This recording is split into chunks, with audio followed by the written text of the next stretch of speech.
یہ جتنے بہن بیوی بیٹی کی عزت سمجھنے والے آئے نا، معاشرے میں جو عزت دیا گیا، مقام اور رتبہ دیا گیا عورت کو، یہ میرے اور آپ کے سرکار کی ولادت کی برکت سے یہ سب کچھ ہوا ہے۔ اور 1400 سال سے نہ جانے اربوں لوگ جو بت پرستی سے توبہ طائب ہوئے ہیں اور قیامت تک ہوتے جائیں گے، یہ سب کا سب میرے آقا کے میلاد کا صدقہ ہے۔ میرے آقا کی کائنات میں ظاہری جلوہ گری کی برکت ہے جو 1400 سال بعد تک، بلکہ ہر آنے والے دن میں یہ برکت ہمیں بڑھتی ہوئی نظر آتی ہے۔ ایک صدی پیچھے اتنے مسلمان نہیں تھے جتنے آج موجود ہیں۔ نسل بڑھ رہی ہے مسلم سوسائٹی میں، مسلم معاشرہ میں، ہمیشہ مسلمان پچھلے دور سے اگلے دور میں زیادہ ہوتے جا رہے ہیں۔ تو یہ سرکار کے میلاد کا فیضان ہے، یہ آپ کے کائنات میں ظاہری جلوہ گری کا فیضان ہے۔ اور یار میلاد بھی اسی چیز کو کہتے ہیں، کائنات میں تشریف لے آنے کو۔ کچھ لوگ میلاد کا نام آتا ہے جب فوراً ہی مرنا شروع کر دیتے ہیں، اور میلاد کا مطلب ہے آپ دنیا میں تشریف لائے۔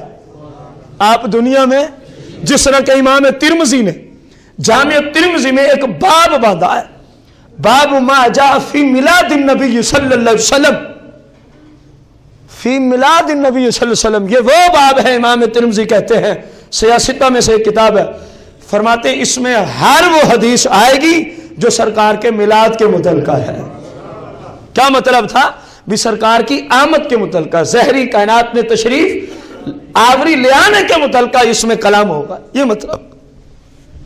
سرکار نے ان کو فرمایا جوا حرام، انہوں نے چھوڑ دیا۔ سرکار نے ان کو فرمایا شراب حرام، انہوں نے وہ شراب والے مٹکے ہی توڑ کے رکھ دیے، چلے جا کے شراب کو چھوڑتے۔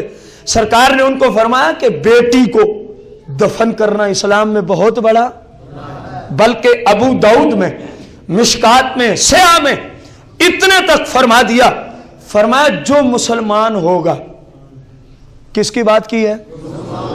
سرکار نے فرمایا جو مسلمان ہوگا، بیٹیوں کو عزت دینے والے میرے سرکار مدینہ علیہ السلام ہیں۔ یہی بیٹیاں تھیں جن کی پیدائش پہ قرآن کہہ رہا ہے وَإِذَا بُشِّرَ أَحَدُهُمْ بِالْأُنْثَىٰ ظَلَّ وَجْهُهُ مُسْوَدًّا وَهُوَ كَظِيمٌ، جب مشرکین مکہ کو بتایا جاتا تیرے گھر بیٹی پیدا ہوئی تو غصے سے اس کا چہرہ نیلا پیلا سیاہ ہو جاتا اور اپنی قوم سے شرم کے مارے کئی کئی دن چھپتا پھرتا۔ میرے محبوب دنیا میں آئے، بیٹیوں کو عزت کا تاج پہنا دیا، فرمایا جو مسلمان ہوگا جتنی خوشی بیٹے کی ولادت پہ کرے گا، اگر مسلمان ہے تو میں نبی ہونے کے ناطے سے حکم دیتا ہوں اتنی خوشی ہی بیٹی کی ولادت پہ کرنا ضروری ہوگی۔ یہ میلاد کی حقیقی، ولادت کا حقیقی مقصد تو لوگوں نے بھلا دیا ہے۔ سرکار دنیا میں آئے، ان لوگوں کو قتل و غارت سے روکا، زنا سے روکا، شراب سے روکا، بت پرستی سے روکا، ان لوگوں کو ڈاکہ زنی سے روکا، ان لوگوں کے وہ جو مردوں اور عورتوں کے اختلاط والے کیا ہوتے تھے میلے، جہاں وہ اکٹھے ہوتے، ناچتے، گانے باجے سنتے سناتے، زنا کرتے کرواتے۔ میرے آقا نے فرمایا رب غیرت مند ہے، اللہ کی غیرت نہیں برداشت کرتی کہ اللہ کے بندے ہو کے اس طرح کے کام کریں۔ یہ سیاہ کی حدیث، رسول اللہ نے فرمایا تمہیں پتہ ہے کہ اللہ نے گانے باجے، فلمیں، ڈرامے، زنا، بے پردگی، عورت اور مرد کا ایک ہی جگہ اکٹھے ہونا بے پردگی کی حالت میں، اختلاط کی حالت میں، سرکار نے فرمایا تمہیں پتہ ہے بے حیائی اور فحاشی کو رب نے کیوں حرام کیا ہے؟ غور سے سننا، فرمایا کیونکہ میرا رب غیرت مند ہے۔ میرا رب، سرکار نے فرمایا رب کی غیرت نہیں برداشت کرتی کہ اس کے بندے ہو کے یہ کام کریں، اس کے بندے ہو کے یہ۔ سرکار نے یہ ساری مکے کی ریاست، مدینہ المنورہ کی ریاست آہستہ آہستہ پھر قرب و جوار میں، حتیٰ کہ آپ کے حقیقی خلفاء و جانشینوں نے سرکار کے اس آمد کے حقیقی مقصد کو یوں پہنچایا کہ آدھی دنیا تک یہ ساری قسم کی برائیوں کا صفایا ہو گیا۔ سارے قسم کی برائیوں کا کیا ہو گیا؟ جو پہلے آئے ہیں وہ خصوصاً بولیں گے آپ کی آمد سے پہلے کوئی ایسا گناہ تھا جو مکہ میں نہ ہوا ہو؟ میں آپ کو بتا چکا ہوں، جو ابتدان میرے خطبے میں تشریف لائے وہ تو بولے کم از کم، کیا ان میں گانے باجے نہیں تھے؟ آپ سن چکے، طائف کے قریب عربستان میں آپ کی آمد سے قبل سالانہ ایک میلہ سجتا تھا، جس میں ہر فاحشہ عورت، ہر بازاری عورت وہاں جاتی، ناچتی، ڈانس کرتی، شراب پیتے، زنا کرتے، گانے باجے سنتے سناتے، یہ سارا کچھ مردوں اور عورتوں کا اختلاط، اور ان کا لباس ایسا ہوتا کہ باوجود لباس کے ننگے ہوتے، باوجود لباس کے جس طرح چاہتے لڑکے لڑکیوں سے رابطے میں رہتے، لڑکیاں جس لڑکے کو پسند کرتی اس کے ساتھ دوستی کرتی، زنا کرواتی، جو جی میں آتا کرتے۔ یہ سارا کچھ آپ کی آمد سے پہلے ہوتا تھا کہ نہیں ہوتا تھا؟ میں اس کی بہت بڑی منظر کشی کر چکا ہوں، لیکن قسمت ان بھائیوں کی جو لیٹ پہنچے، اس لیے ممکن ہے ان کو اگلا ہمارا آخری، آج کا جو آخری نکتہ ہے، ممکن ہے ان کو صحیح سمجھ نہ آ سکے کہ ولادت کی خوشی کس چیز کا نام ہے، ولادت باسعادت کا حقیقی مقصد کیا ہے، رسول اللہ کا دنیا میں تشریف لے آنے کا، میلاد مصطفیٰ کا حقیقی مقصد آخر کیا ہے؟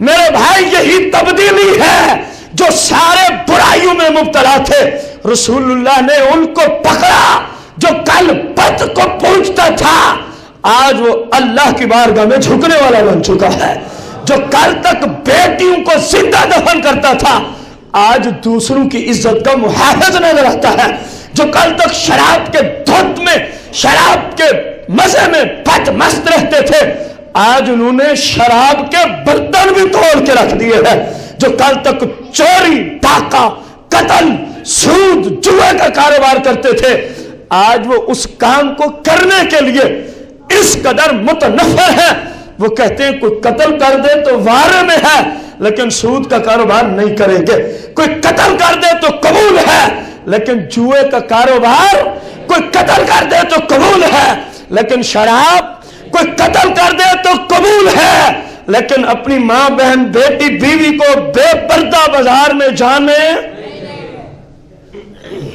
یہ تبدیلی آئی کائنات میں کب؟ جب سرکار دنیا میں، آپ کی آمد سے پہلے ہر قسم کی برائی تھی، اور آپ کی آمد کے بعد جنہوں نے آپ کو مانا، جنہوں نے آپ کو نبی ہونے کی حیثیت سے مانا، ان کے کلچر میں، ان کے طور طریقے میں، ان کے رہن سہن میں مکمل تبدیلی آئی کہ نہ آئی؟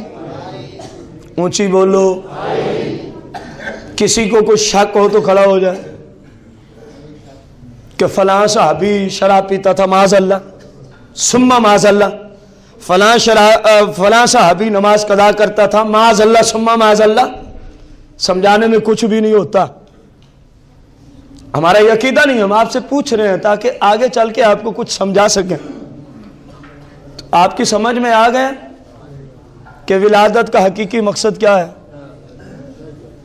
بھٹکے ہوئے لوگوں کو اللہ کا راستہ دکھانا، بھولے ہوئے گمراہ لوگوں کو اللہ کے ساتھ تعلق بنانا، یہ میرے اور آپ سب کے آقا کریم کی ولادت کا حقیقی مقصد ہے۔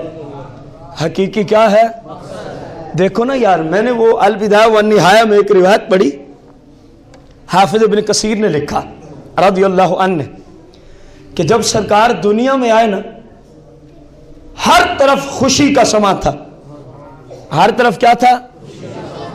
ایک ایسا تھا جو چیخ رہا تھا، کیا کر رہا تھا؟ ہوا ابلیس۔ حافظ ابن کثیر نے لکھا وہ شیطان تھا۔ کبھی سوچا ہے کہ شیطان کیوں چیخ رہا تھا؟ آخر چیخنے کی کوئی وجہ تو ہوگی نا، یہ تو کوئی وجہ نہیں ہے جی سیدنا عبداللہ رضی اللہ عنہ کے گھر بیٹا پیدا ہوا اس لیے میں چیخ رہا ہوں، یہ تو کوئی وجہ نہیں۔ عبداللہ کی اپنی آمد پہ تو وہ نہیں چیخا، عبداللہ کے باپ کی آمد پہ تو شیطان، پتہ چلا خاندانی دشمنی نہیں تھی، اگر ہوتی تو باپ اور دادا کی آمد پہ بھی یہ چیختا۔ پتہ کیوں چیختا تھا؟ جو مجھے سمجھ آیا، ممکن ہے میں بھول گیا ہوں تو اللہ مجھے معاف کرے، ممکن ہے جب آپ سن لیں گے تو آپ بھی اس کے ساتھ اتفاق کریں گے، کیونکہ شیطان کو پتا تھا یہ جو اس وقت پورے معاشرے میں نے شیطنت پھیلا رکھی ہے نا، اس مقدس ہستی کی وجہ سے یہ سب شیطنت ملیا میٹ ہو جائے گی۔ یہ جو اس وقت قتل کرتے ہیں یہ چھوڑ دیں گے قتل کرنا، یہ جو اب شراب پیتے ہیں اس ہستی کی برکت سے شراب پینا، یہ جو آج بت پرستی کرتے ہیں اس ہستی کی وجہ سے بت پرستی کو، یہ جو آج جوا، سود، زنا، گانے، باجے، فحاشی اور یامی، عورتوں مردوں کے اختلاط والے میلے ڈھیلے، وہ بے ایمان سمجھ رہا تھا کہ اس ہستی کی برکت سے یہ ساری میری شیطنت، اس کو یہ سرکار مدینہ علیہ السلام کی ذات اس کو ذبح کر کے رکھ دیں گے۔ میرے بھائی جب اس کی چودراہٹ ختم ہو جانی تھی تو پھر وہ روتا نہ تو کیا کرتا، وہ چیختا نہ تو کیا کرتا۔ اس کے چیخنے کا یہ مقصد تھا کہ یہ ہستی آئی ہے، اب جو مجرم ہیں وہ پرہیزگار و متقی بن جائیں گے، وہ پرہیزگار ہو۔ ہر طرف سے معلوم ہوتا جا رہا ہے کہ سرکار کی ولادت کا مقصد صرف اور صرف بھٹکے ہوئے انسانوں کو راہ راست پہ لے آنا تھا، بھٹکے ہوئے انسانوں کو راہ۔ اب دو نقطے آج کے درس کے پورے ہو گئے۔ پہلا، آپ کی آمد سے پہلے کے حالات، دوسرا جب آپ تشریف لائے تو مکمل تبدیلی ہوئی کہ نہ ہوئی؟ یار اس جملے کو محبت سے دہرانا، مکمل تبدیلی لوگوں کے عمل میں، کردار میں آئی تھی کہ نہ آئی تھی؟ اب آجیں اپنے زمانے میں جو آج کی آخری باس، اور ممکن ہے ہم نے اسی باس کے لیے اتنی بڑی کاوش کی ہو، یہ بھی ممکنات میں سے ہے۔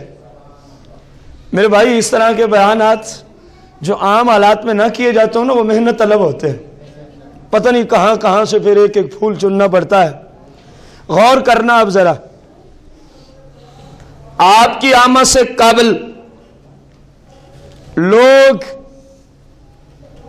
شراب پیتے تھے، شراب جب آپ آئے تو انہوں نے شراب والے برتن بھی، بس کچھ 100 سال گزرے، ہم تو اپنے زمانے کی بات کریں گے، آج کیا مسلم معاشرہ میں شراب نہیں پیا جاتا؟ بس اب آپ نے بولتے جانا ہے، کیا آج مسلم معاشرہ میں مسلمان شراب نہیں پیتے؟ انہوں نے ولادت کے مقصد کو پایا؟ سرکار کی آمد سے قبل لوگ حرام ذریعے سے